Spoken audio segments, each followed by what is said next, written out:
スーパーカブ3台あれば空を飛べる？ 12 月17日、世界初の飛行機飛行記念日。1903年、明治36年のこの日、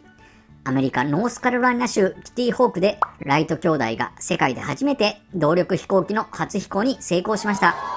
この日は4回の飛行に挑戦して、最初はわずか12秒で約37メートル、次は53メートル、さらに61メートルと少しずつ距離を伸ばし、最後の4回目では59秒間にわたり約 259.6 メートルを飛行しました。使用された機体、ライトフライヤー1号は自作の木製プロペラと12馬力のガソリンエンジンを備え、操縦者は腹ばいになって体を動かして翼をねじる独特の方法で操作しました。ちなみに12馬力はスーパーカブ約3台分、その馬力数で空が飛べるんですね。